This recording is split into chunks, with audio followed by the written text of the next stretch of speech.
presentations, and I consider this to be a friendly presentation. Very detailed and picky questions, which I completely welcome. In fact, if you want to interrupt me in the middle of the presentation, feel free, especially if I've been unclear or there's something confusing. I love questions. Okay, so I'm Bashar Riz. I am a senior staff scientist at the University of Arizona's Lunar and Planetary Lab, which is also the Department of Planetary Sciences. And I'm going to be talking about Osiris Rex and then update you on the mission, which is ongoing. In fact, one of the pictures I'm going to show is just from yesterday morning. We took it on Tuesday and we finally downloaded it through our processing on Friday, and I reported on it to the team then. So, I don't know, most of the crowd here is sort of my age. I don't know if you were present during the moon launch, but this has some resonance. For me, I was 11 in 1970. And in 1970, we just landed on the moon, and there were only 4,000 known asteroids. And those 4,000 asteroids had been discovered over a period of 200 years, with some work. 45 years later, there's this. So what we're looking at is a picture of the solar system, the inner solar system, from the top. This is, and I know most of you aren't able to see this. Can you guys see the laser pointer? Oh yeah. Right. The Sun, Mercury, Venus, Earth, Mars, and then Jupiter. Okay. Green. So this is from a famous in my community, gamer video. His name is Scott Manley. He's from Scotland, and he has this wonderful asteroid discovery video, which if you've ever seen it on YouTube, is a joy to watch. And he basically tracks the discovery of asteroids from the beginning, and as he discovers them, he bolds them white and then subdues them to a different color depending on where they are. So main belt asteroids are color-coded green. Near-Earth asteroids are red and pink, depending on whether they cross the Earth's orbit or not. So what am I trying to say here?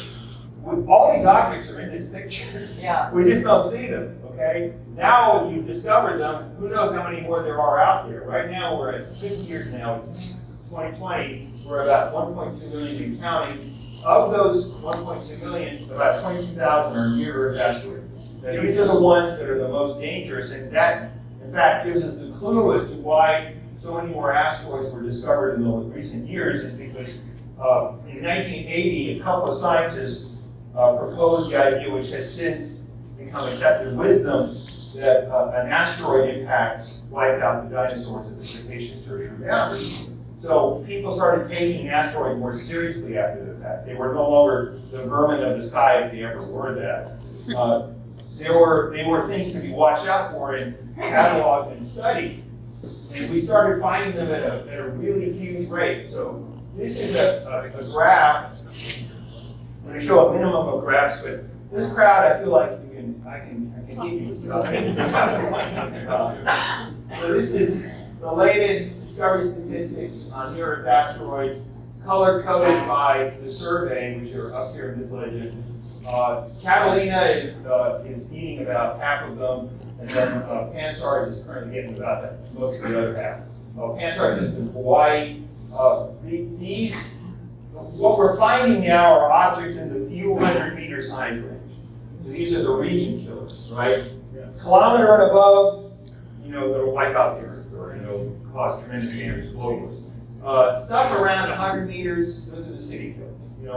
Smaller than 100 meters, it's a bad day, but you're not going to generally wipe out your civilization and stuff like that. So we have found most of the planet killers up until now, and we're good.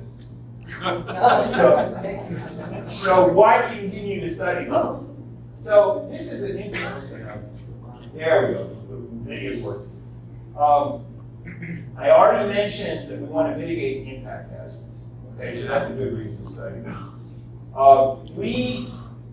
What we have discovered in the last 15 years in my field, the current best theory for how the solar system formed involves the asteroids. And the reason it does is, if you watch this little loop here, it starts out with all of the giant planets, and there are 5 of them, not 4.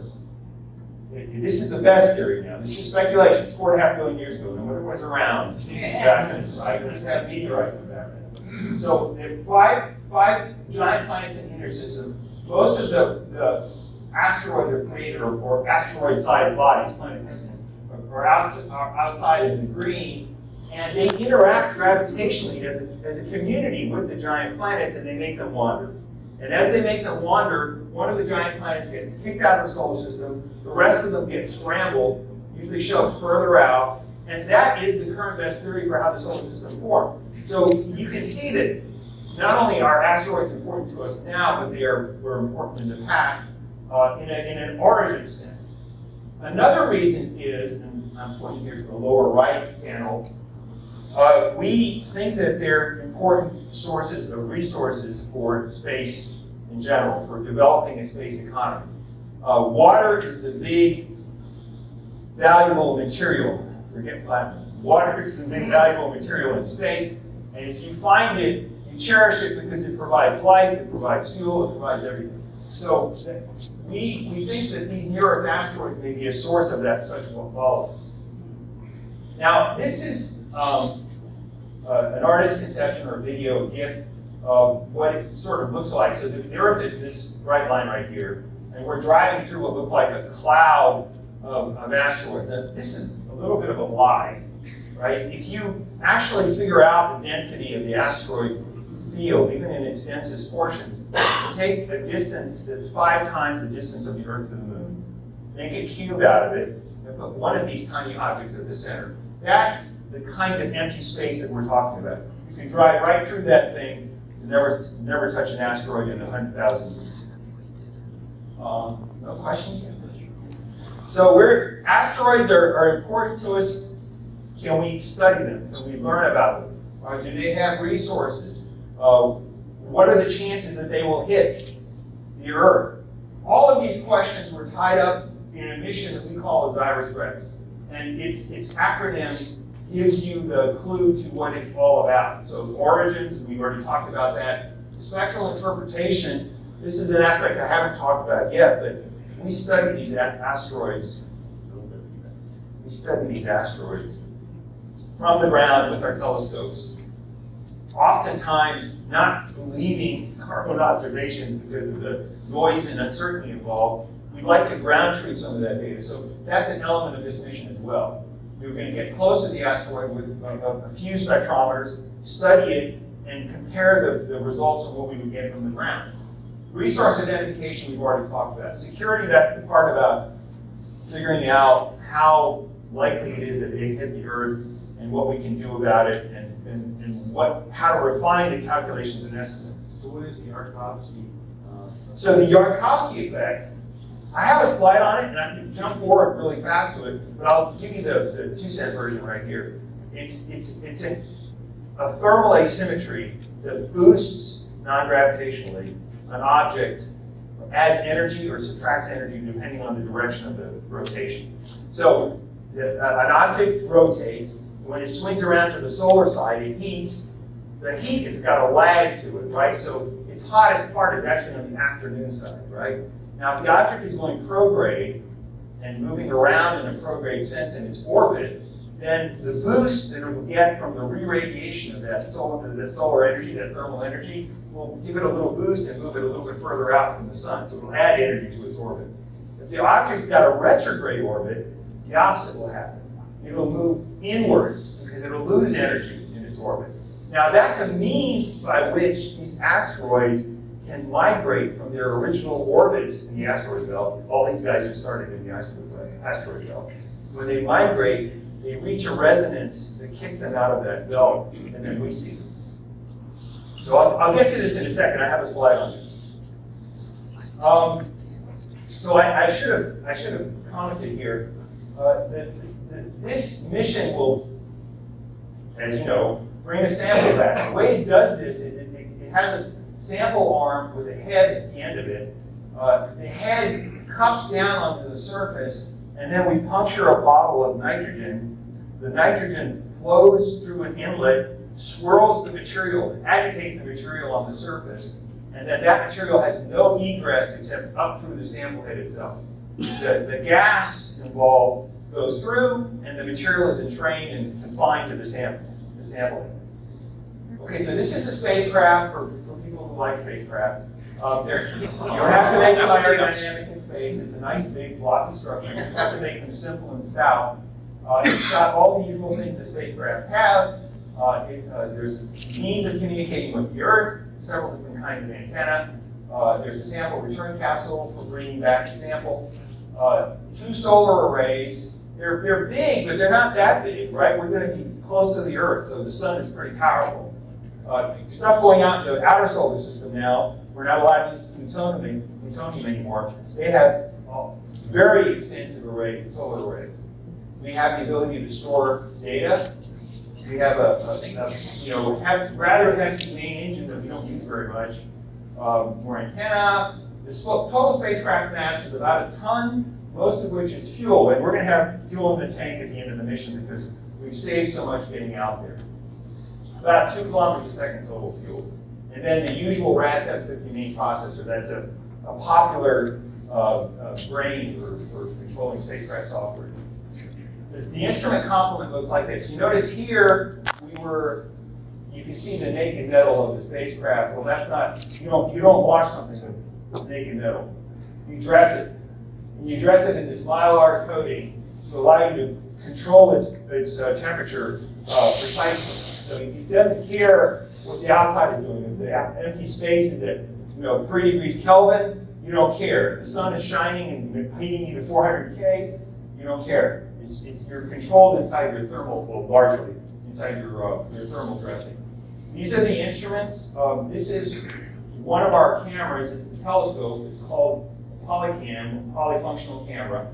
This is the map cam, the mapping camera, and this back here, tucked away, is the sample camera, SamCam. I'm favoring this side. I'm going to switch over this. Sorry. Our target is the near-Earth asteroid known as Bennu. It was named after we started the project. It used to be called 1999 RQ36. It's also got the numerical designation 101955. And we knew a lot about it before we went. It was discovered in 1999. It's had 3 passes close to the Earth since then. It's in a 5 to 6 resonance with the Earth's orbit. So it goes around the sun 5 times every time the Earth goes around the sun 6 times. And they always meet back at the same place in September. That's right there. Okay, so this is, again, the solar system, the inner solar system seen from above. This is the fall part of the orbit. Then we get to December, then the spring, summer, back to fall. The target is only 0.5 kilometer in diameter. It's got this top-like shape. I want to call it something different, but confusing. This shape is associated with garbage, rubble piles. So they're called rubble piles because they're believed to be the detritus of asteroid collisions in the asteroid belt. That's how they're believed to have formed. The stuff in the relatively rapid rotators, they spin up because of the epoxy effect, and they attain the shape for dynamical reasons. The density is really close to that of water. The period is about 4 hours, so it's a fast rotator, but not so fast, and it's really dark. So we know it's carbonaceous, which is exciting to us because it's associated with life. It was chosen in this very sort of opportunistic way. We had 500,000 asteroids we could possibly go to. Only about 200 of them were the right, led to a mission cycle that fit in within our funding profile, put it that way.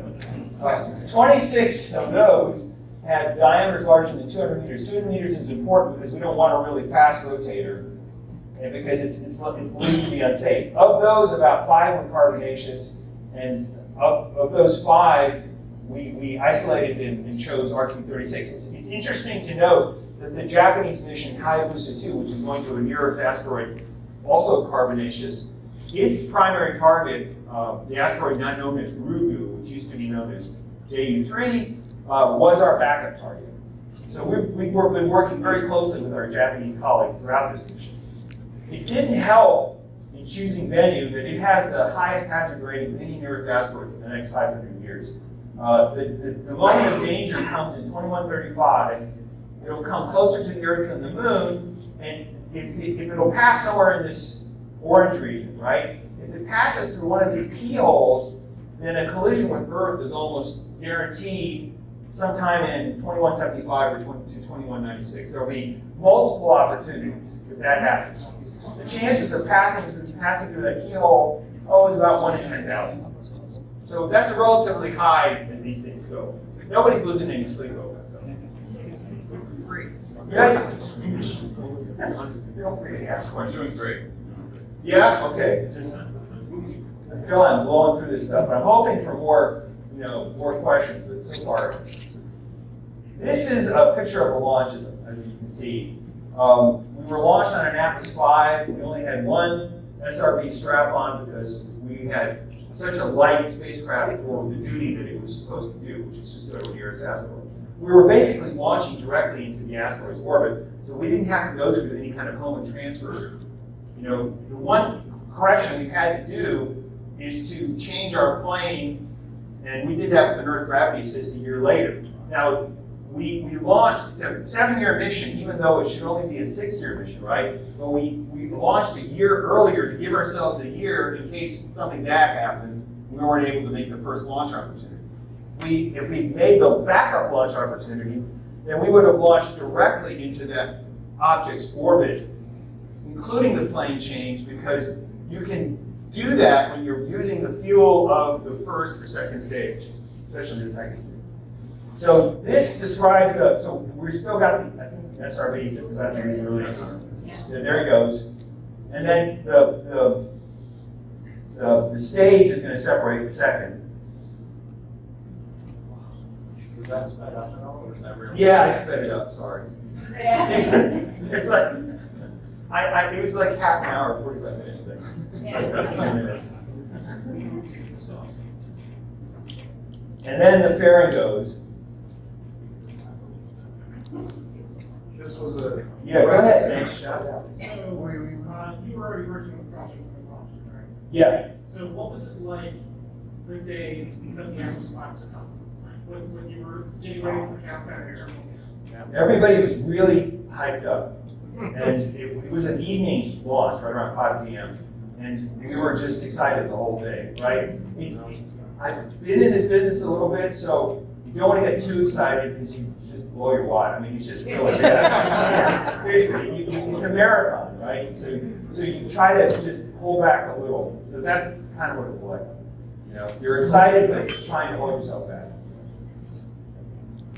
So we're moving around the Earth, and then we burn when we're at that right moment to boost us in the right direction. And at that point, we release the spacecraft itself, and there it goes. The last time we'll see it. Except I have a selfie with it, so I'll show that at the end of the talk. You can see there's particles of probably ice everywhere, and paint flux, right, being released from the inside of the fairing. Probably a little bit of dust too, but they're pretty good about cleaning it, keeping things clean. Okay, so this is like a 5-minute video. I hesitate to show it, but it'll explain about the mission so much more than I can do in 10. We leave the Earth, and then we circle around the sun for a year, and then come back and do an Earth gravity assist. So the gravity assist, we dive under the South Pole, and it boosts us into an inclined orbit of 6 degrees, which is Bennu's orbit. And then we chase Bennu down, and we approach it starting in August of 2018. And as we get closer, we're taking pictures the whole time. And the thing is spinning. I'll show you a movie of that in a second. When we get to Bennu, the first thing we do is we stand off at a safe distance and start doing a preliminary reconnaissance of it, which we call preliminary survey. We take pictures, so we're about, 10 miles away, 10, 15 miles away at this point. There's no way we can run into the asteroid.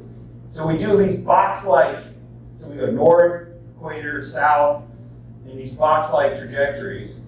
Now remember, we're moving like 20 centimeters a second here. That's all you have to move with respect to this object to get anywhere reasonable, right? So the maneuvers are taking hours at a time. It's just completely unlike anything that, except for docking with the space station or something, that most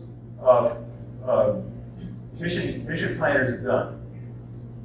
Now we're doing detailed survey, which means we're mapping every square inch of the surface of this thing at different colors. We do that from different stations so we get the illumination geometry changes that we need to figure out what's going on the surface for real. One of the big parts of this phase is to figure out the shape of the object. You know the shape, and you assume a uniform density, then you have a pretty good handle on the first few orders of the gravitational field. You have a handle on that, then you can start to drive around it. And that's really important because it's very tricky to drive around this object. Your gravity is weak compared to the other forces. Radiation pressure, thermal asymmetry, all compete with gravity, and they introduce errors. We're micro-thrusting when we move around, when we change our trajectory. Errors, small errors in the micro-thrusting, just normal errors, will matter multiplied by time. So in a few days, you literally will not know what part of the asteroid you're looking at. So that takes some getting used to. And we did not know how to drive around an asteroid like this when we launched the mission, right? It's the only thing you can do is go there and learn how to do it. That's what we did. So by this part of the mission, we're ready to start looking at things closely. And this is the part that we did just last week. So I'm going to show you the actual picture, not a picture of a sandy beach. Bennu is not a sandy beach, unfortunately. We were promised one, but it didn't turn out to be. And this particular recon pass was deleted. Because Bennu actually threw us a surprise, which I'll talk about in a second. So you see how we do this? We're orbiting on the terminator part. I'm going to stop for just a second. So, can you throw me the model of Bennu I have there? Yeah, just toss it. This is a 3D, I'm going to stand in the light over here. This is a 3D printed model of Bennu, right? So if I can use this projector over here, it's the sun. If I hold that model in front of the projector, there's a lighted side and there's a dark side, right? The terminator is the line dividing the light from the dark. Everybody understand that? Oh, yeah. When you're orbiting an object like Bennu, solar radiation pressure is pushing you in this direction, gravity is pulling you in that direction, and you quickly see that this is a naturally stable place because gravity and radiation pressure balance each other across the entire orbit. That was the unique idea that differentiates this mission from others, right? The Japanese, uncharacteristic. I have nothing but great things to say about those colleagues. I mean, they're amazing, right? They do missions for a third, a fourth of the price of what we're doing. And they have a much smaller team with a much more intense, thing. But in this particular area, so they're a little bit cowboys, but in this particular area, they're much more conservative than we were. They stand off at like 20 miles from an asteroid. And when they come in to do the sample, they come in a straight line toward the surface, so nothing can go wrong, and then pull back away, right? We are orbiting on the terminator. We're leaving the terminator on a hyperbolic trajectory. We're screaming past the surface.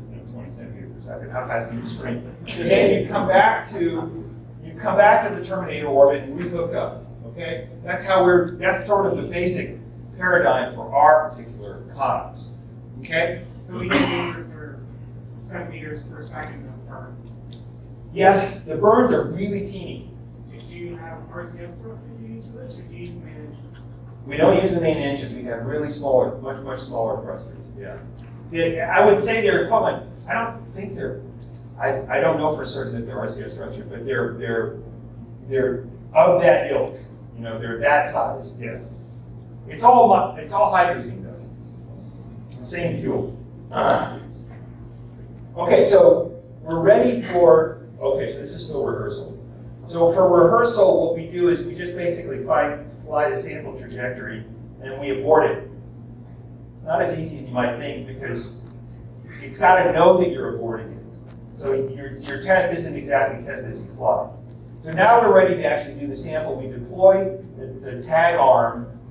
Tag stands for touch and go. And the arm. 3 meters. Actually, it's pi meters.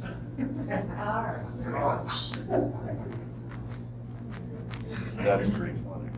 So I have it going down, but it's more correct to think of it as going across. Because it's such a light place. So this was a test done in the vomit comet at like quarter G or really close to 0 G. As close as we could make it. So in the vomit comet, size pieces are you going to pick up? beg your pardon? What size pieces are you going to pick up? Anything smaller than 2 centimeters. If it's 2 centimeters or bigger, it can't quite fit into the throat. So there's a mylar flap that opens up and it'll jam if it's a bigger rock than that. So we've picked up as many as, what is it, 5 pounds? I want to say 5 pounds, but it's probably not as much as 5 pounds in practice. We hope to pick up somewhere between 1 and 4 pounds, but the requirement is only that we pick up like 4 or 5 ounces. If we pick up 4 or 5 ounces, we're going home. So this is how we tell whether we have stuff in the sample head. We spin around and we check the we spin around without the thing in the sample. Yeah, go ahead. Backing up a little bit, you obviously have to know the density of the material you're picking up in order to entrain it in your. You just assume, you don't know beforehand. We know that it's one Well, point. you know about what it is. It's about, the typical asteroidal material is about 2.2 grams per centimeter, roughly. But you can't count on that. Right. You just, the nitrogen that you release overcomes all. If the thing had a density of 25, you'd still be able to pick it up because of the force with which that thing goes down.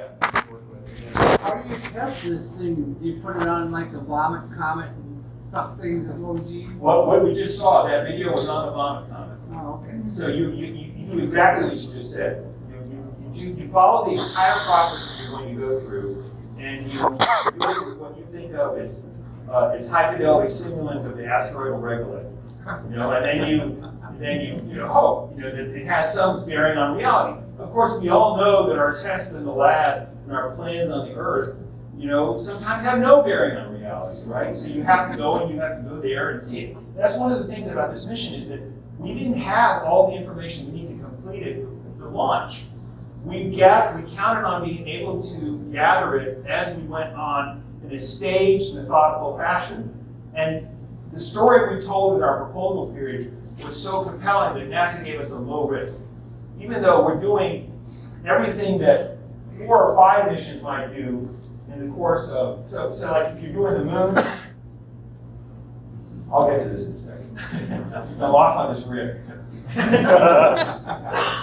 If you were doing the moon, trying to get a sample off the moon, and this were in the 1960s or 70s, you'd send a spacecraft first just to see that you could do it. Then you'd send a spacecraft to fly by the moon and take pictures of the area you might hope to collect a sample from. Then you'd send a spacecraft to orbit the moon. Then you'd send a spacecraft to crash into the moon. Then you'd send one to land on the moon safely and move around and do stuff. And then you'd send one to bring a sample. That's like 5, 6, 7 missions, right?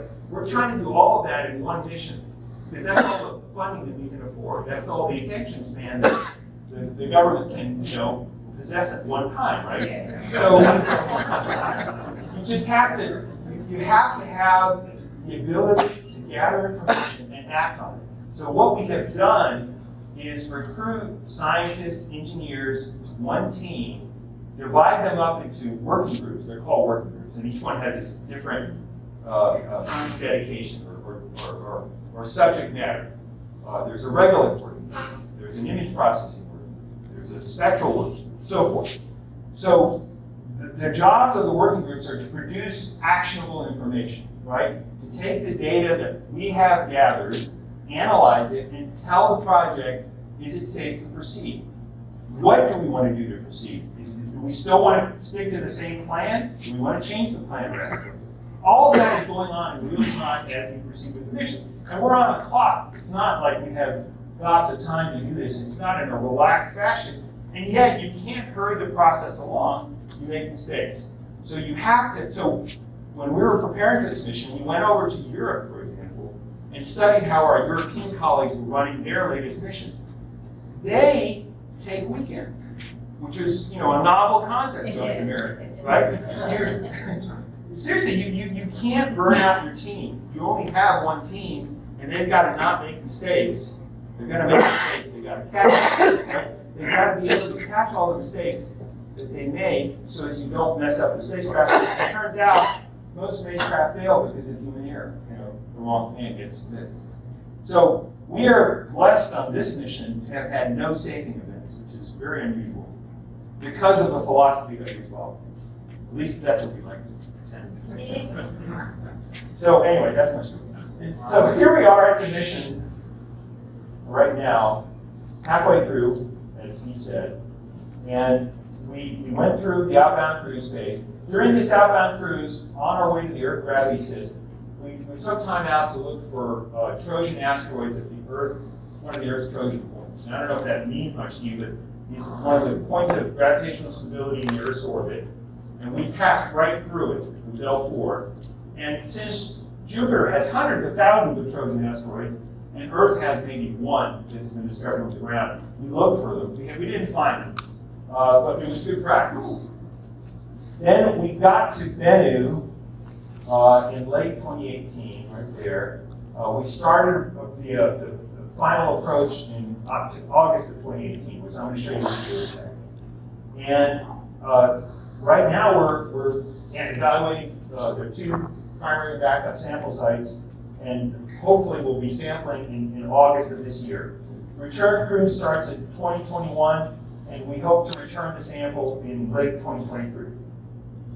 Okay, so when we did the Earth gravity assist, we flew by the Earth and took pictures, and here's a color composite of one of them, and this is Tucson right there. Yeah. Cool. And this is an Earth, I think it's GOES 15, yeah, there's right there. Picture on this, practically, at the same time. You can see the cloud features of all the tracks. This is one of my favorite pictures. This is an iconic image taken 10 days after that of the Earth-Moon system, all in one image. Wow. So the geometry here is, I'm sorry, I spoiled it by just throwing in this explication, but this is the image. There's the Earth-Moon. This is the spacecraft, and we're looking behind it toward that system. Now you notice it's foreshortened. So here I've got a little breakout here. We're about 5 million kilometers away. The Earth and the Moon are about 400,000 kilometers apart, right? We're boosting out of the plane, so we're already starting to see the Earth and the Moon system from above, and that's what you're seeing here. So just so you recalibrate. And then I had to do this, sorry. I unforeshortened them. So this is how far apart, if you were looking straight from above, the Earth and the Moon would be. So that, multiply that distance by 5, and you put the asteroid in the center. That's the density of the belt. Okay, now it's time to use your 3D glasses. So blue goes on the right, red goes on the left. Red goes on the left. I wonder if this will have any effect for my viewers. Blue goes on the right. Blue on the right, red on the left. Can you see the 3D on the right? Oh, yeah. Okay, so you should see an asteroid sticking its its regolith covered bulk out of the plane toward you, right there. Yeah. So this was late November 2018, and every day was a revelation. We got closer and closer to the asteroid. And the first thing that we noticed that was really of interest to us is it is completely covered by boulders, and there's hardly a place to land. And that freaked everyone out a little bit. So this is an unusual image, and it's to be contrasted with all the later images that we took in that we're taking it from zero phase angle. In other words, the sun is directly behind us. So this is an important vantage point because you're able to see the true albedo differences of things. They're not shaded or decreased or somehow changed by your angle of illumination geometry.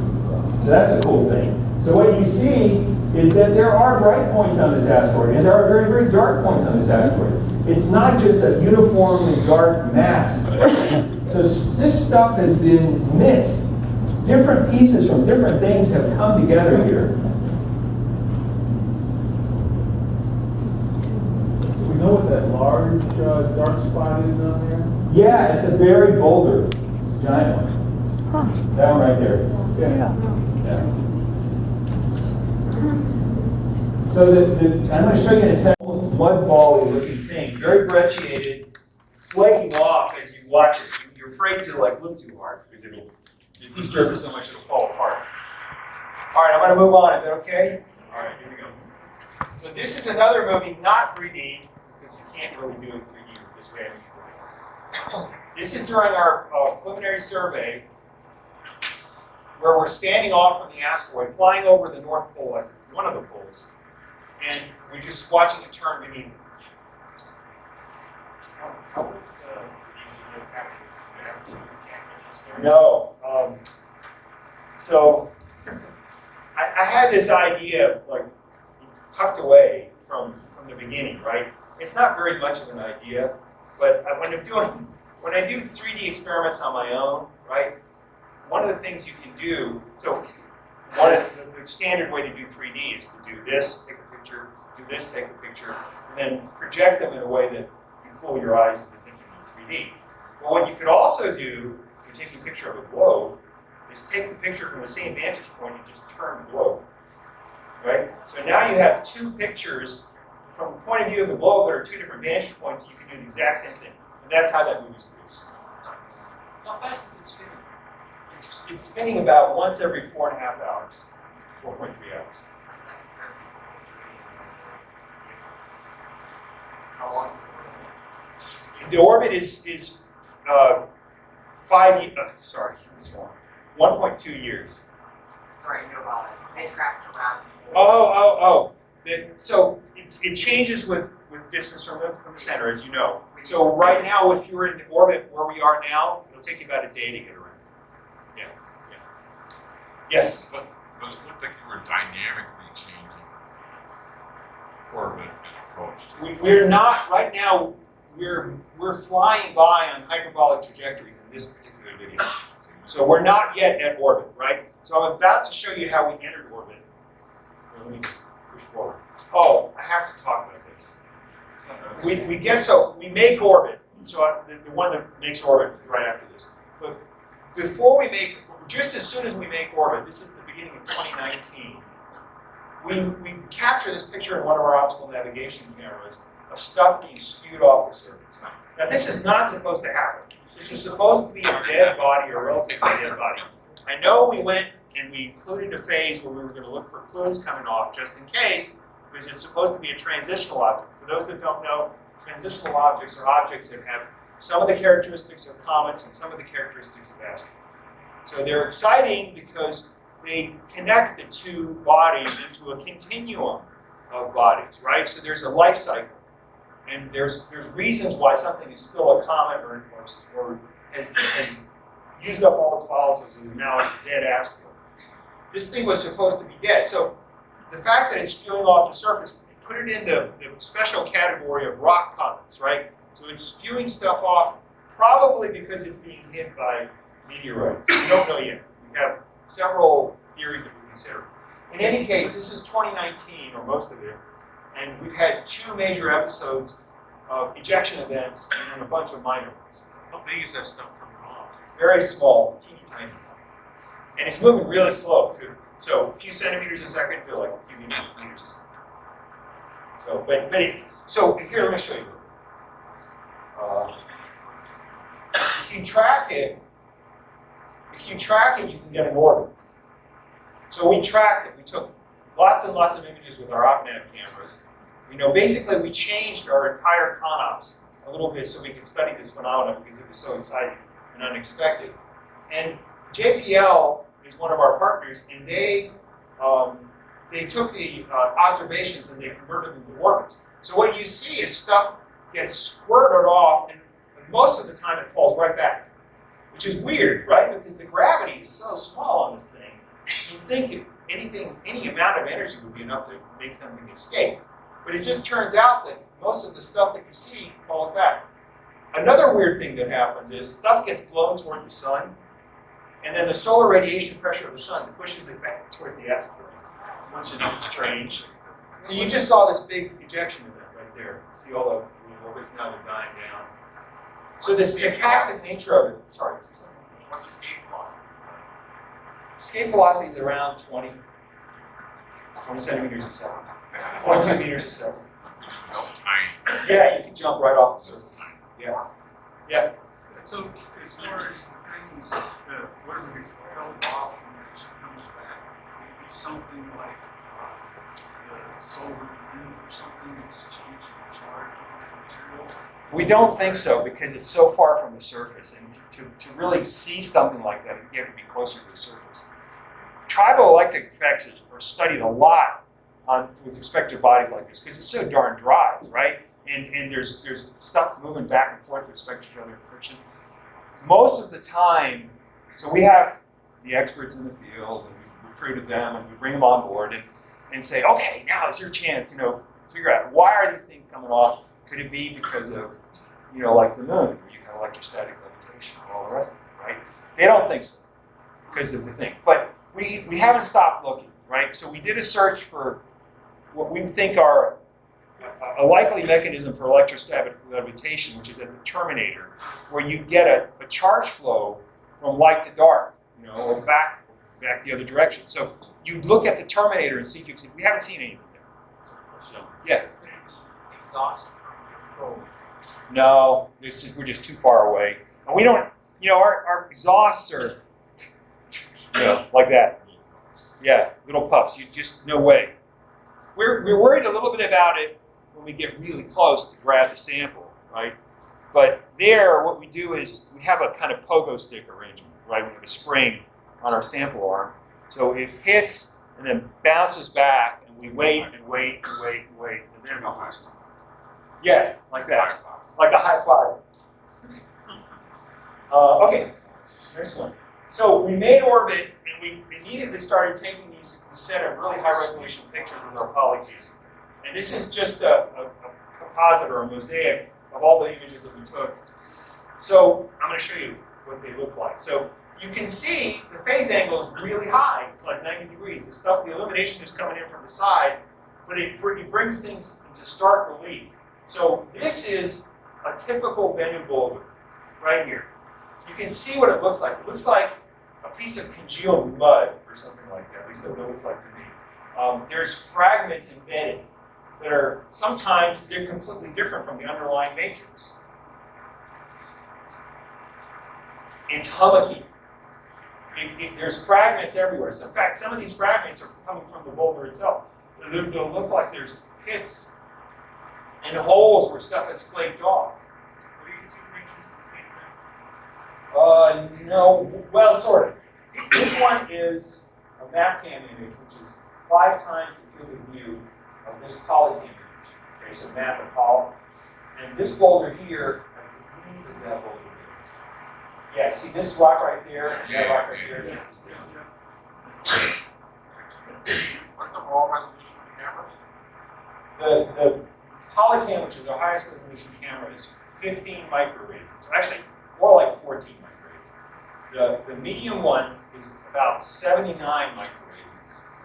What would that be in megapixels? Sorry? Megapixels. Our cameras are wimpy when it comes to megapixels. We just 1 megapixel cameras. Still pretty good. But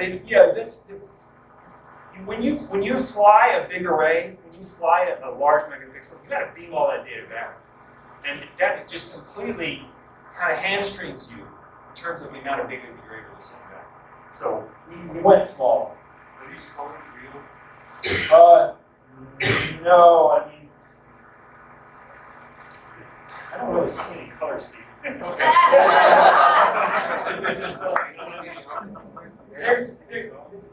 Bennu itself is a slight blue. Okay, it's really funny, but it's a bluish asteroid, right? So we saw it in the real color. You see a tinge of blue, but this is a monochrome camera, right now, and he's taking monochrome images. We want to take color images. I got to take 3 MapCam images, 3 different filters, and I got to put them together. All right, so this is another 3D opportunity. So I can put a bunch of these really high phase angle orbital A images together in these things, and I'm just going to let you see it for a minute or two, just to give you a sense of what it's like on this asteroid.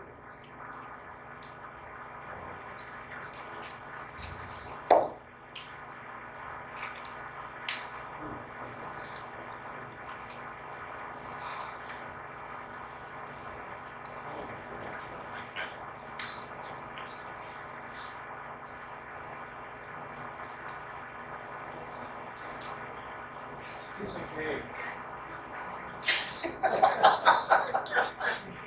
Yes? Any speculation?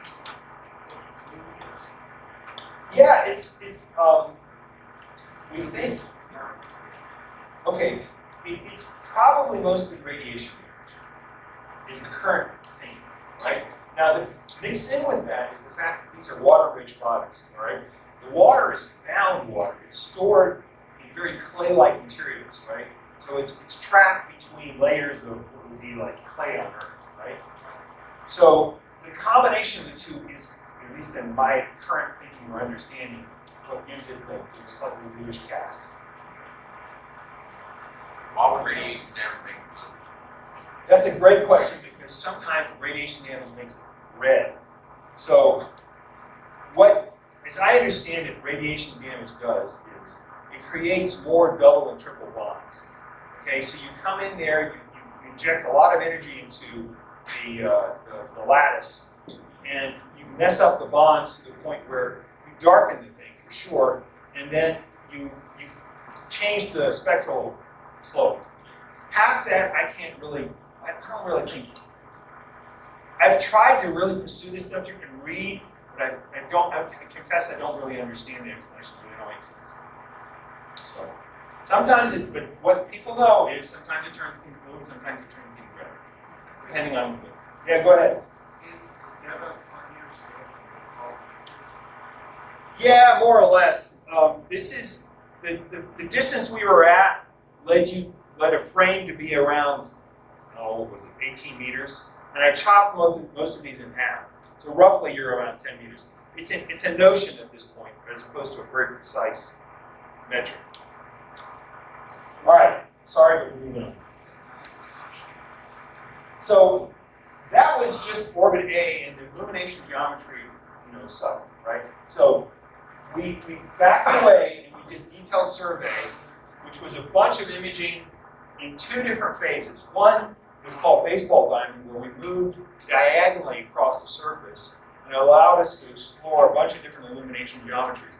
The second was detailed survey proper, where we backed off to 5 kilometers and did sort of stylized imaging at the equator while the asteroid rotated beneath us.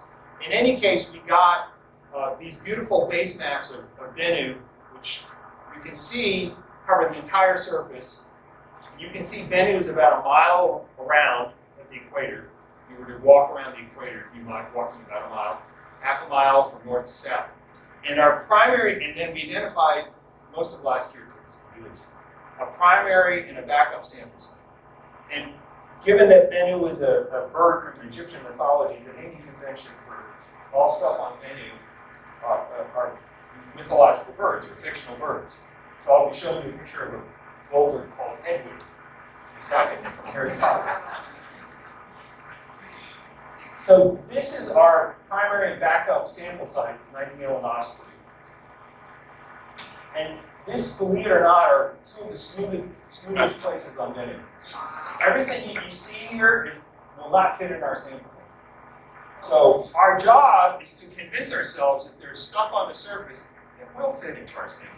How are we going to do that? Well, we only have the cameras that we have, so we have to fly close to the surface, take a picture with our highest resolution camera, and try to image stuff that's actually smaller than our throat of our sample.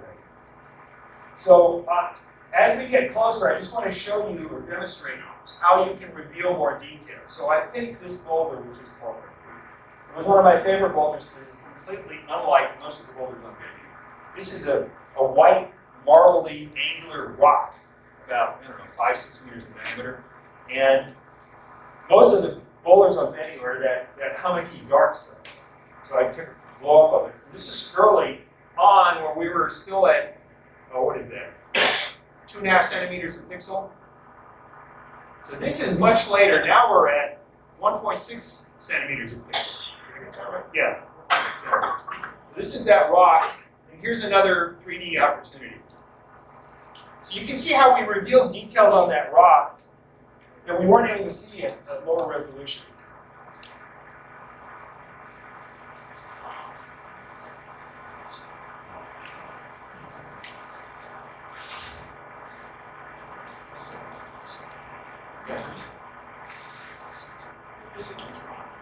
I'd say about, see, it's like 6-7 centimeters. Meters. That's the centimeter, sorry. That's a big rock. I'm gonna interrupt you for a moment. Yeah. Can somebody get a photo of this crowd with glasses on? Here, I've got a cell phone right in my pocket.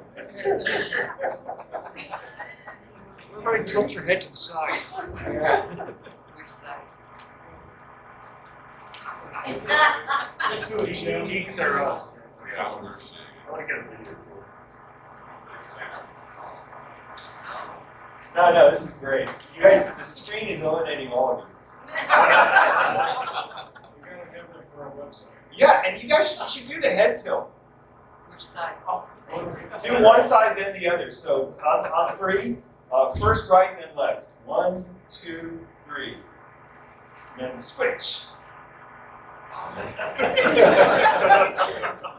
Switch. very sophisticated crowd. The color. That's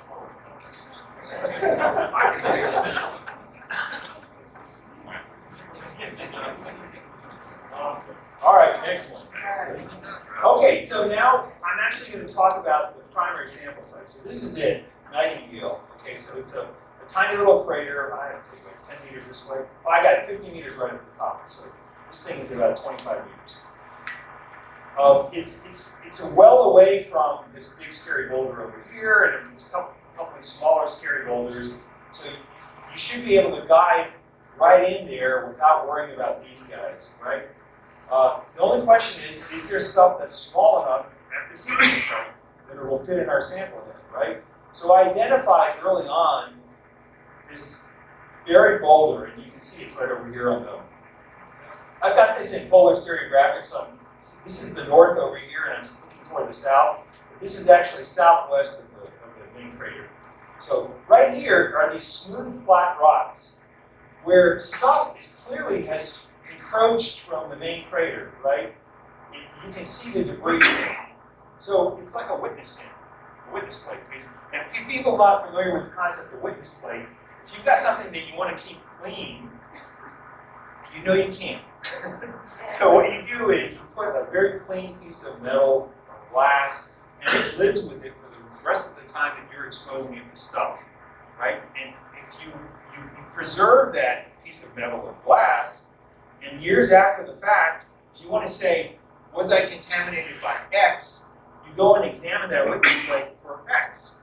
And if X is there, you know that the thing that you were building or trying to keep clean was contaminated with X as well. So we're trying to use this particular flat rock to examine if there's stuff that's small enough to fit in our sample.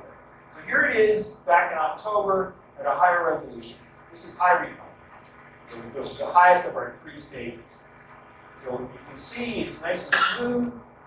And then this is it in January, late January, and it's a little bit closer. The illumination geometry is not as favorable, you can see that. And then here it is, Tuesday. So we're really down in resolution. 3 millimeters per pixel, just like I heard somebody say. And I'm going to look over in this area. There. Now I've allowed this image to not be interpolated when I display it, to be pixelated. So you can still see the pixels retained. I'm at 3 millimeters per pixel, 2 centimeters is what I'm looking at. That's 6 pixels.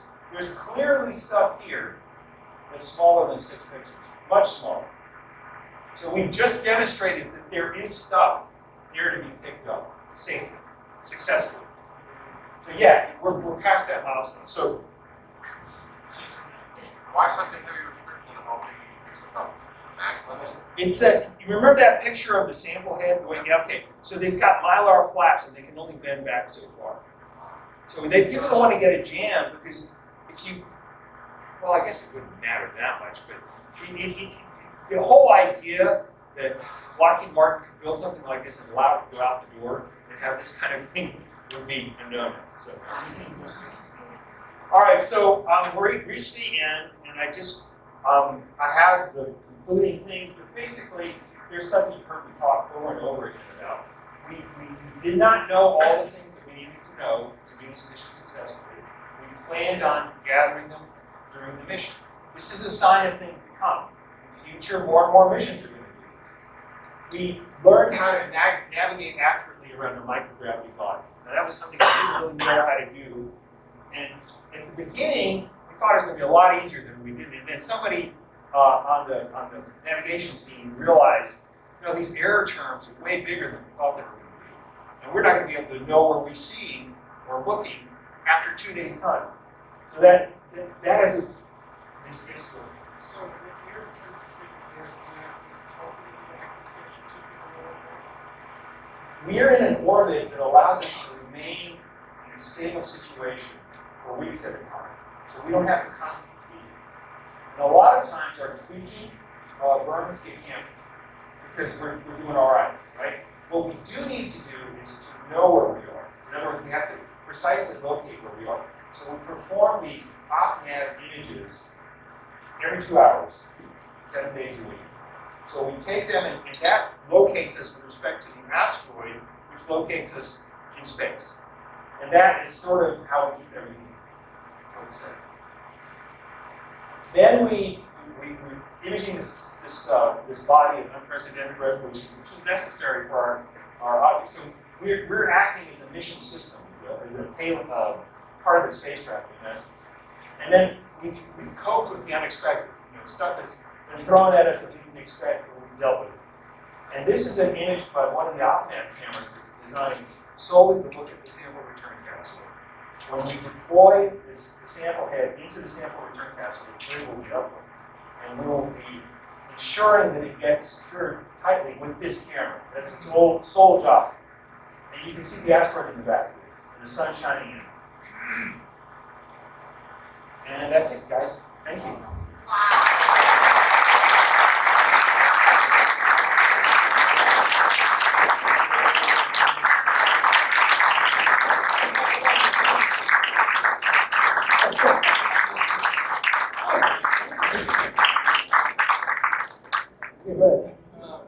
Back in the animation, when we were showing scans of the whole, the animation showed the whole spacecraft pivoting to do that scan. The sensor's not pivoting. No, we're not on gimbals. No, that would have been a bridge too far. Too many mechanisms to worry about. Yeah. Jamming. I mean, any mechanism that you fly requires so many reviews, right? The Goddard subject matter experts are in your face the whole time. You have minders assigned to your build, right?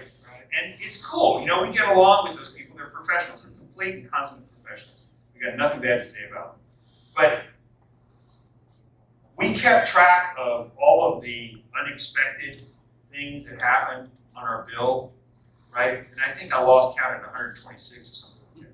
Every one of them requires documentation, usually requires a meeting, to which you have to prepare a PowerPoint, to which you have to gather information, usually with a fishbone analysis. I mean, you're in review a lot, right?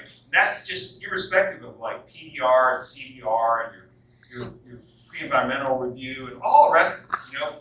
Often what would happen is the problem would walk through the door on 4:30 p.m. on Friday afternoon. So when we got that thing off the ground, well, it's just been a blessing not to have stuff show up on Friday afternoon and ruin our weekend. So. Is it possible what we're looking at isn't just a singular discrete thing, but a collection of material from Yes. around the solar system. Well, around the solar system, yeah, I'd say that's probably fair. It's a giant Swiffer. Let me go to a slide. This is your Yarkovsky effect slide, Steve. So we'll get back to it. This is a picture of the asteroid belt. Okay, now it's a picture in a graph. So on the bottom here are, can you see that? Right there. Can you guys see that, the laser pointer? Yeah. I'm dragging it back and forth around the x-axis of the left Yes. graph. It's the semi-major axis here, and these are number of asteroids in thousands, I believe. So the asteroids divide up into families, which a few of them are identified here. And there's these resonances where there are gaps, right? Because any asteroid located in that resonance will get kicked out of its orbit, right?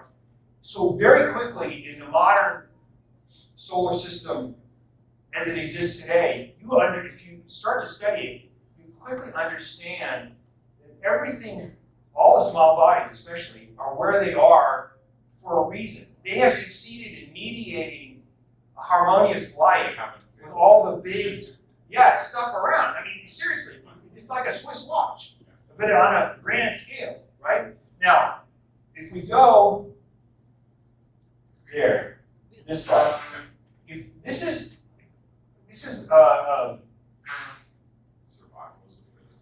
basically, so this is a slide within the slide. So this is obviously the Earth, obviously the Moon, and this is Sirius, the largest asteroid, okay? Right now, the total mass of the asteroid belt is about 3 or 4 times the mass of this thing. This is 900 Wow. kilometers, by far the largest asteroid. So it has, 40% of the mass or something like that. Jesus. The asteroid belt, as a whole, used to have a total mass equal to this guy, the Earth. See how much bigger that is than that? So where did all that material go? It got kicked out, or it got sent to the sun where it burned up. And only the residual successful members survived. But on a small scale, can it still be extracting somewhere? Well, what happened is you have this enormous shuffling and staging period where stuff is forming, stuff is being kicked out. The planets, the giant planets, as you saw in that movie, are moving back and forth. Near Jupiter, it is difficult for anything to form, right? So stuff forms, and the density of material in that area is so great that it immediately collides with something. It splits up into pieces. The pieces move around, keep moving around. They come together back and forth. So it would be very much like the picture that you described. We know that that's what happened. We're still guessing. But it seems clear when you look at this object that it's a hodgepodge of material from a lot of different places. So that is not an unpopular theory. Yeah. When do you anticipate attempting the patch? August 25th, 2020.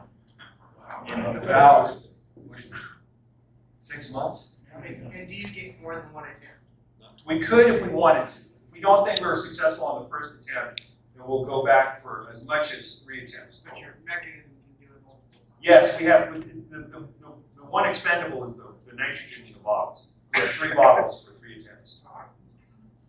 We also have 3, it's really interesting, for the SAM cam, which is job it is to observe the attempt, and the one that's going to be the most exposed to contamination, we have 3 different glass filters that we can swap in. We need clean, Yes? I'm going to ask a kind of selfish question because I work in propulsion. You mentioned the thruster system of the Moon multiple times. How does the noise introduced by the thrusters affect your sensing attempts? And if you had any, if you have any things that you would change about that system? No, for the times that we live in, I think it's the best system we could deploy. What it does do, is you thrust or correct, and you have to know where you are. And you leave enough wiggle room in your plans that you can do what's called a late update. And basically that late update is a change of time, you know, at the inception of something, as opposed to the complete change of the plane. And by allowing yourself that degree of freedom, you can usually nail your pointing targets. Yeah, so I wouldn't change it. It's worked. And just as kind of a follow-up, was there a particular reason that electric propulsion was chosen? Do we have, I guess, we do have big enough, do we have big enough ones right now? It's a one-ton spacecraft. We have an electrical propulsion system that can drive that? I mean, Probably not fast enough. Well, They're for gonna be 20 doing meters, this. yeah. For 20 Yeah. meters per second burn, probably. What's your TWR requirement? give me the acronym. What's your thrust to weight ratio requirement? What kind of accelerations do you need? We needed, not very much, yeah, so You've it got, was you've got 50 millimeter thrusters right now that are kind of 200 newtons. a couple hundred, 200 newtons. That's going to be, you're going to get that from the electric propulsion system. So that's your main Okay. propulsion, but what are your little thrusters? The little thrusters, you can probably make them electric. Yeah, Yeah, they're teeny tiny, and like, they're 0.1. yeah, Well, if you have questions again, you should go talk to the folks over at Axion. They Right. spray thrusters. we're dealing with them on another project.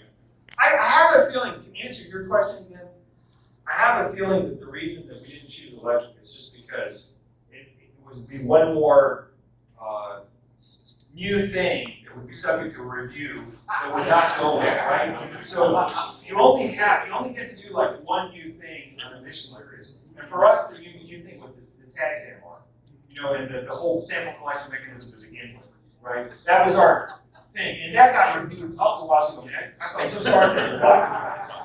Yeah, go ahead. It's just like a thumbnail sketch of once you go down a tag and get some rocks in there. How do you get it back here?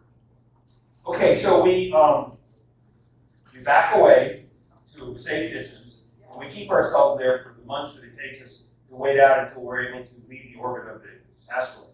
We activate our main thruster to leave the orbit of the asteroid and put ourselves back on a return trajectory to Earth, which really isn't much of a feat because Earth and the asteroid are practically moving alongside each other most of the time. You just cross the space between them.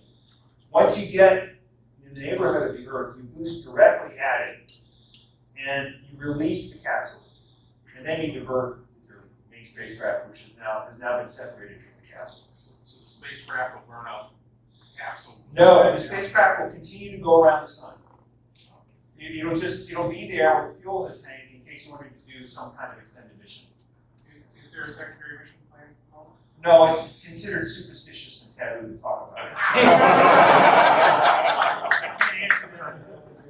I have two questions. What is the actual distance away right now, and what's the lag time for you getting these commands? Oh, that's a good question. I think we're about 8 minutes now, 9 minutes flight time. We're not that far. I mean, it's like, 1 AU or 1.5 AU. And a tag will be about, I want to say 1.2 AU, but I don't know. I have to look. So when you do something, it's 8 minutes. There's no ground in the loop. Yeah, you don't have ground in the loop on anything. You load up the commands and at a set time you execute. Yeah. You can't have ground in the loop. It's just, it would look too bad on a review. Yeah, go ahead. Question about the Neo that you posted about. They're saying if it goes through one of 3 keyholes, it's a potential threat. That's this guy. As it approaches, will we be able to predict whether it's going to pass through one of those keyholes? Yeah. By the time we get there. Do we have the tech? We'll be able to do anything about it. That's my next question. Can we do something? Once you know, I think you wait out, because you have like a 30-year period here, before you actually gonna have to worry about it. So there are contingencies being prepared for how to divert or destroy or whatever the object if it's gonna hit. I was just wondering, something that's inside the orbit of the moon, we couldn't intercept that with a missile or something like that. It's still too far. But it hasn't done anything yet. No, if it passes through a keyhole, If it has passed through the keyhole, yeah. we have that technological means. We are developing it, let me put it that way. I don't know what they've got out there. We hear rumors, so I can't speak to anything with any degree of certainty. But it's everybody that has thought about this has come up with the same array of ideas on how to address or mitigate an impending catastrophe, like the approach to an asteroid. Sorry? If you've got 30 years, you don't have to do much.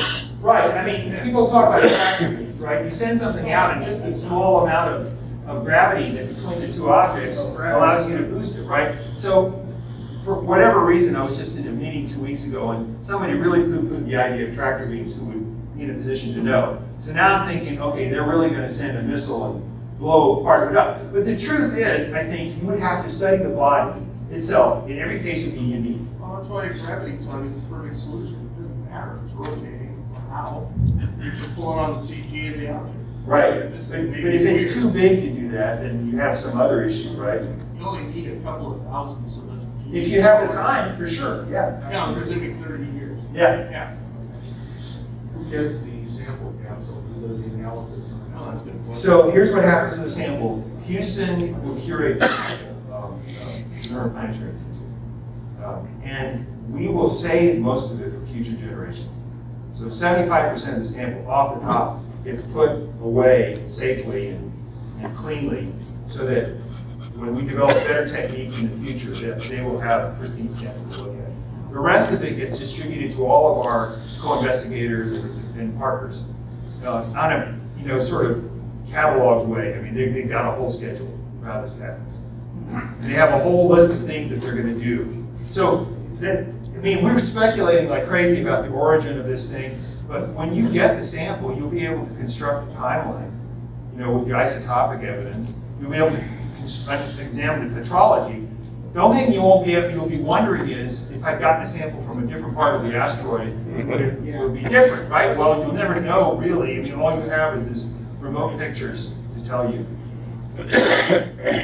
So, looking to the future, I've done a little bit of research in a project on EMs and PHAs in college. I know that 9942 Apophis is going to make too close approaches in the 2030s. Has your team have any thoughts on that? Yes. We have. I can't say more.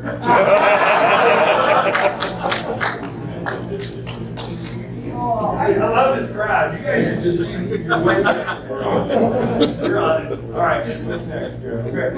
Should we worry more about comets coming in from? No, I mean, it's a really low probability. It's the thing that we'll have to worry about after we prepare and exercise the asteroid demon, right? I mean, at that point, you have comets coming in from the Kuiper belt or the Oort cloud, but the chances of that are so small that it's like a 10 million year, 20 million year, 30 million year kind of a deal. We'll kill ourselves off way before. Well, it's been 65 million years since the dinosaurs lost that bet. There have been 2 or 3 kind of, suspicious impacts since then, right? There was, no, it was Tunguska, something like that. The one that was Chesapeake Bay. Chesapeake Bay was part of a pair, right? And they think that was like 32 million years ago. That could have been. But that paper is really old, so I don't know if many people believe that stuff anymore. I haven't looked at it in a long time. Is that it? So tell us what you really think about this guy. This is by far the nicest reception. I mean, everybody's really polite when you talk to them and you're attending. It's cool stuff, but I mean, you guys are already in the community, right? So it's really refreshing to talk to you. It's like a friendly. In sports. Thank you. Oh, one more. In your presentations, which crowd asks the wrong question? Oh, it's just that they don't ask anything at all. They sit there with a deer in the headlights. Nobody asked about that thermal radiation. Yeah. Yeah, Yarkovsky. Yeah. You can see the cameras here. Say it slowly. Okay, so it really works.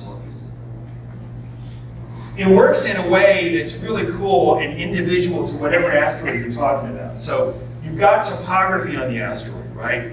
And the balance of the topography, by balance I mean the way that it's angled. So I don't have it here, I should have drawn it. that sort of has an indication, but a better indication is look at the sawtooth pattern of a normal circular saw blade.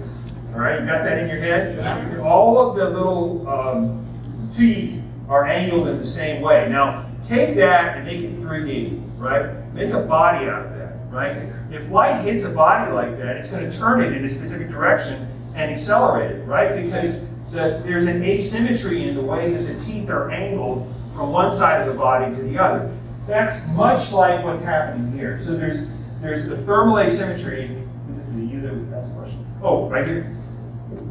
There's a thermal asymmetry, but there's also just a simple reflection effect from the photons hitting and bouncing back, right?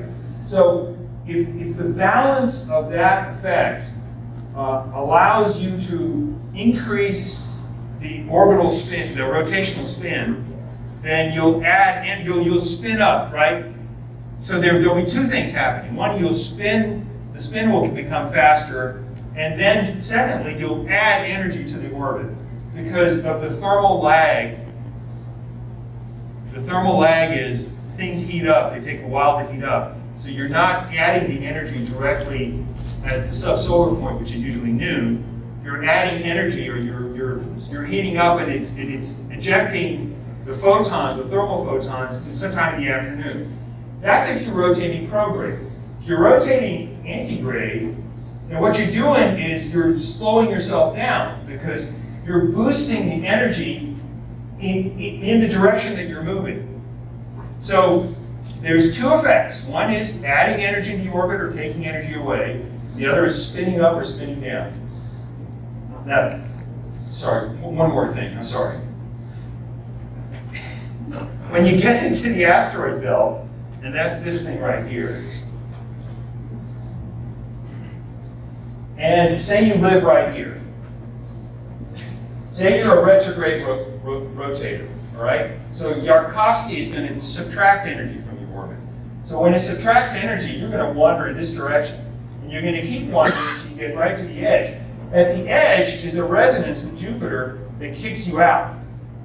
It changes your orbit. Most of the time, it does it in a catastrophic way, so you never come back to the solar system. Either you get kicked out of the solar system or you go into the sun and die. Every now and then, you get into an orbit that takes you close to the Earth. Now, if you get an orbit that takes you close to the Earth, you have a gravitational encounter with the Earth.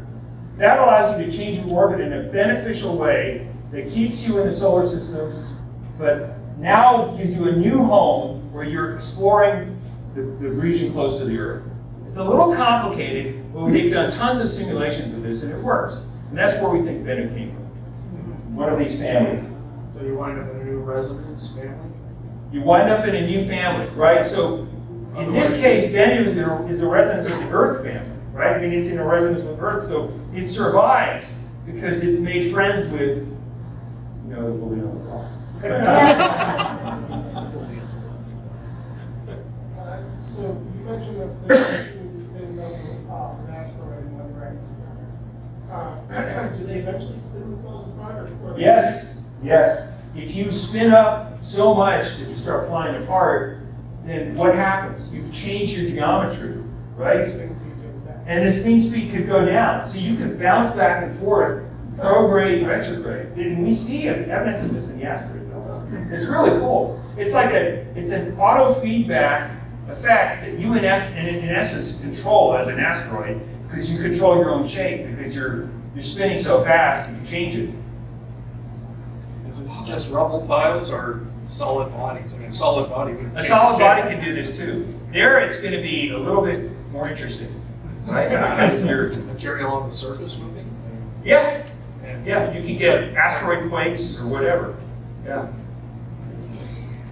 Do you see any evidence of material moving on the surface? Yeah, all over the place. So the thing was created and put in where it was right now, where it is right now, billions of years ago, presumably, right? But we see evidence that stuff has changed on the surface since then, which is a little unusual, and it's not stuff people have thought about very much, because we haven't really been to a body like this and studied it as intensively as we're studying this one. So we're still figuring this stuff out, but you can see places where material has clearly landslide, there's places where there's small craters that have been filled in. I show an example of that in some of the images. So there's a lot of that going around. We're still studying it all. So I noticed in one of your close-up photos, looked like along the equator there was a huge series of Craters. exactly the same size craters, and very almost touching in some cases. Any thoughts about how that? It's a great question. This is subject of some controversy right now on the team, right? For a couple of reasons. When you figure out the gravitational properties of an object like this, combined with its rotational properties, you find that it should have the shape that it has because of the movement of material, right? Stuff will bunch up at the equator because it's energetically favored to bunch up at the equator. So if all this mass movement has happened at the equator, why aren't those craters filled in? Why are we still seeing them? So that's been a huge subject of controversy, and a little bit of a surprise. People are still figuring out. Could be something that's maybe harder than the material that's. People have said that. Other people will say, or something. Yeah, go ahead. No, I don't mean it. Yeah, so let's say that whatever the mass was that was making new contacts all along and basically, let's say, elliptical orbit where it keeps contacting and over thousands of years, it's one piece of material that's much harder than Where is it now? Yeah, well, that's a good question, right? Or maybe it beats itself in the rubble.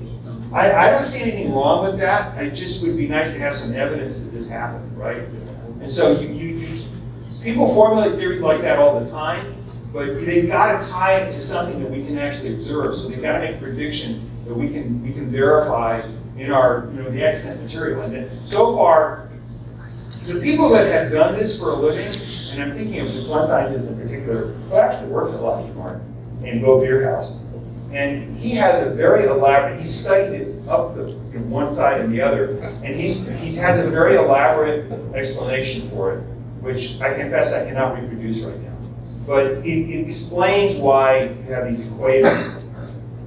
these craters at the equator when you expect so much mass movement near the equator.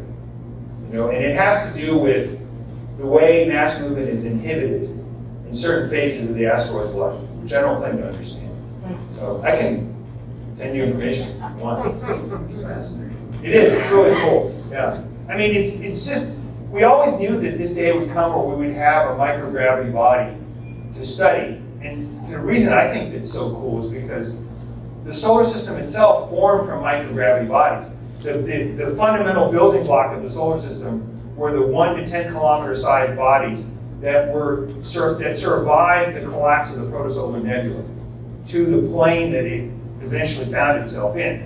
At that point, you had hundreds of billions of these things, and they smashed into each other and formed the planets. But they started out as microgravity bodies, and now we're trying to understand the physics. What will come of that? We don't know yet. Over here. Are you mapping the G field, the gravity environment, just to get some idea what it looks like? Yeah. Probably very non-uniform. There's actually, you don't have to go out very many turns to get a good at least a drivable set of coefficients. Yeah. Yeah. The communication window of the spacecraft is once a day, once an hour? Once a day, right now. Usually in the morning for about 4 hours. Yeah. And that comes and goes because we're sharing the bandwidth with a ton of other missions out there. Yeah. So, obviously you can't speculate on the future, but do you feel that a lot of your findings are things that could pave the way for a man mission to low gravity body? NASA seemed to think so back in the Obama administration. They were preparing actively for it, right? Now, there's a bunch of things that could be said here. They want to take baby steps, right? So to take baby steps, what they tried to do was grab an asteroid, bring it back robotically to the neighborhood of the Earth-Moon system, and then go visit it there. Now, that's exciting for a number of reasons. The Earth-Moon system, it turns out, has a number of interesting gravitational possibilities. In other words, it's possible to exploit the interaction, it's possible to exploit the interaction between the Earth and the Moon to make unique energy savings in driving around different places in the inner solar system and even the outer solar system. So back in the Cassini days, one innovation that was discovered, or at least actually put into practice after having been dreamed up for many years, was the idea of gravity assist from the planets, the large planets, right? So it provided a macroscopic way of moving around the solar system cheaply, right? Most of the energy that Cassini used to get out to Saturn did not come from the fuel account. It came from the planets, right? Now we're finding out how to do this in the Earth-Moon system itself.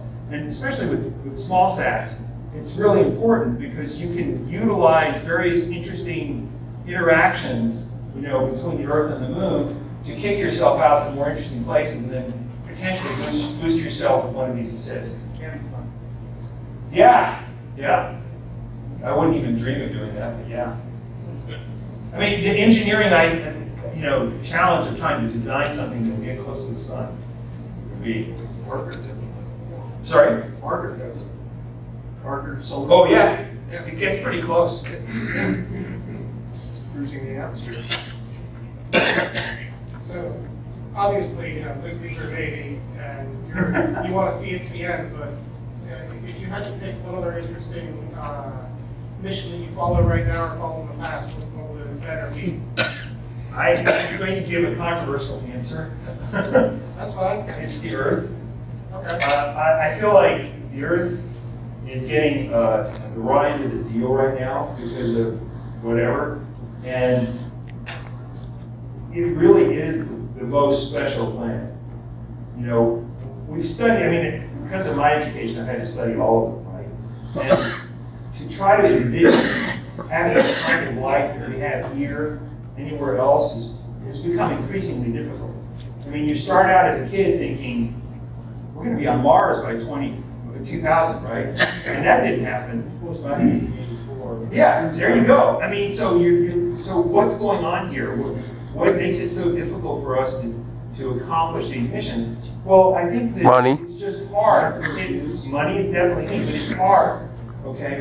What we have here on the Earth is a unique spacecraft with a life support system, with crew members, all of us sort of working, and this is it. This is all we get, right? There's you can't imagine. I know Elon Musk is building a Star Cruiser right now that's going to get us to Mars, and I wish him all the best, and I hope it really happens. But it's going to work for a few thousand people at most in the next 100 years. What's going to be the fate of the rest of us if we allow this spaceship to, life support? Well, at least we'll have another space capsule.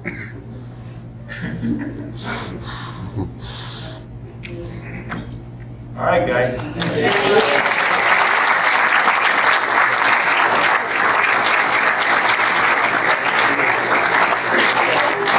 That was fun.